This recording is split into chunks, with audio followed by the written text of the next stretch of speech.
अविश्वास प्रस्ताव लाने के कई कारण हो सकते हैं। सबसे प्रमुख तब होता है जब लोकसभा में विपक्ष के किसी दल को लगता है कि मौजूदा सरकार के पास बहुमत नहीं है या फिर सरकार सदन में विश्वास खो चुकी है, तो वह अविश्वास प्रस्ताव लाया जाता है। अविश्वास प्रस्ताव केवल लोकसभा में ही लाया जा सकता है।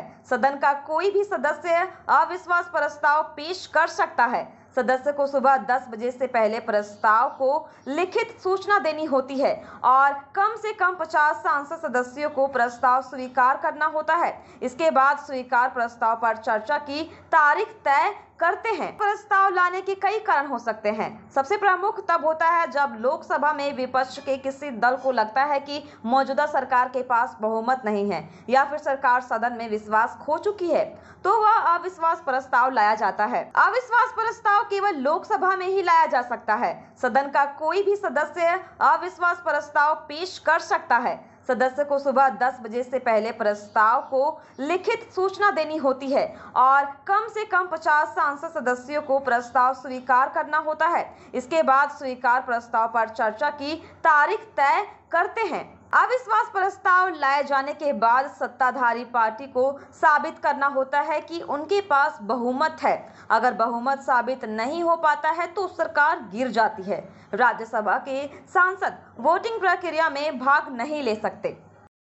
संसद में विपक्ष की ताकत।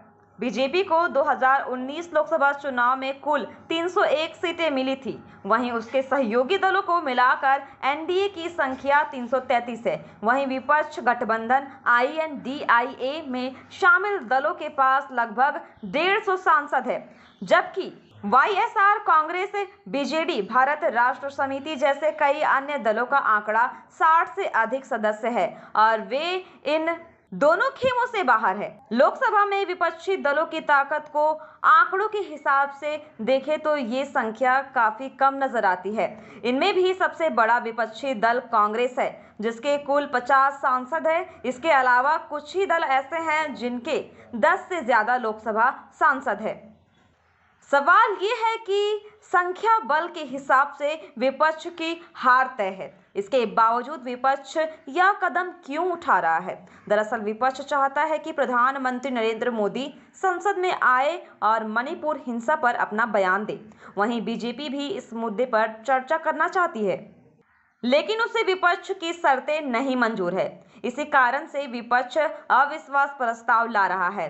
दरअसल अविश्वास प्रस्ताव के दौरान प्रधानमंत्री का संसद में होना जरूरी होता है। इस दौरान विपक्ष अविश्वास प्रस्ताव के नाम पर मणिपुर हिंसा पर प्रधानमंत्री को घेरने की कोशिश करेगा। वहीं प्रधानमंत्री को भी अपना जवाब देना पड़ेगा। धन्यवाद। बाकी की तमाम खबरों के लिए जुड़े रहें मीडिया दर्शन के साथ।